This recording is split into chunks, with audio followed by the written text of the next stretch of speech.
అనసూయ దీప దగ్గరికి వచ్చి, "ఏంటే ఆ సుమిత్రమ్మ గారు నువ్వు వండిన వంట తినటం లేదంట, నీ చేతితో ఏదిచ్చినా తీసుకోవటం లేదంట, ఏంటి ఆవిడ అలా తయారయింది?" అని చెప్పేసైతే అడుగుతూ ఉంటుంది. ఆ మాటలు వినగానే అక్కడ ఉన్న కాంచన మాత్రం, "అవును మా వదిన ఈ మధ్యనే ఇలా తయారయ్యింది కానీ తను చాలా మంచిది. ఇదిగో మా జ్యోత్స్న అలాగే మా పిన్ని ఇద్దరూ కలిపి తనని అలా తయారు చేశారు. లేదంటే తను చాలా మంచిది. తన మనస్తత్వం ఎలాంటిదో నాకు తెలుసు కదా!" అని చెప్పేసైతే అంటూ ఉంటుంది. ఆ మాటలు వినగానే అక్కడ ఉన్న దీప మాత్రం, మా అమ్మ ఎందుకు ఇంత మొండిగా ఉందో నాకు అర్థం కావటం లేదు. మా అమ్మ మొండిదైతే నేను జగమొండిని. మా అమ్మని ఎలా మార్చుకోవాలో నాకు పూర్తిగా తెలుసు అని చెప్పేసైతే అంటూ ఉంటుంది. ఆ మాటను వినగానే అక్కడ ఉన్న వాళ్ళందరూ అయితే ఒక్కసారిగా షాక్ అయిపోతూ ఉంటారు. ఇంతలో అక్కడ ఉన్న దీప మాత్రం, నన్ను ఇంట్లో నుండి పంపించాలనుకుంటుంది మా అమ్మ.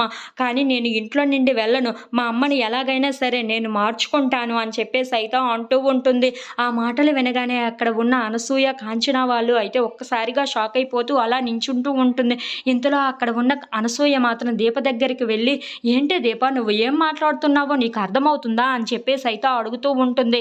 ఇంతలో అక్కడ ఉన్న దీప, నేనేమన్నాను అత్తయ్య?" అని చెప్పేసైతే అడుగుతూ ఉంటుంది. ఆ మాటలు వినగానే అక్కడ ఉన్న అనసూయ మాత్రం, "నువ్వు సుమిత్ర అమ్మగారిని అమ్మా అని పిలుస్తున్నావు" అని చెప్పేసైతే అంటూ ఉంటుంది. ఆ మాటలు వినగానే అక్కడ ఉన్న దీప అయితే ఒక్కసారిగా షాక్ అయిపోయి వాళ్ళ అత్తయ్య వైపు అలా చూస్తూ ఉండిపోతుంది. అయ్యో! ఇప్పుడు ఏం చెయ్యాలి అని చెప్పేసైతే అనుకుంటూ అలా ఒక్కసారిగా షాక్ అయిపోయి కార్తీక్ వైపు అలా చూస్తూ ఉండిపోతుంది.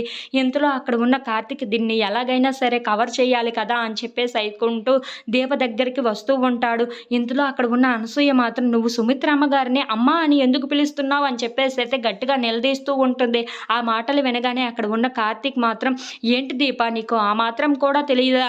నువ్వు ఆ ఇంట్లో పని చేస్తున్నావు కదా! అప్పుడు నువ్వు పనిదానివే అవుతావు.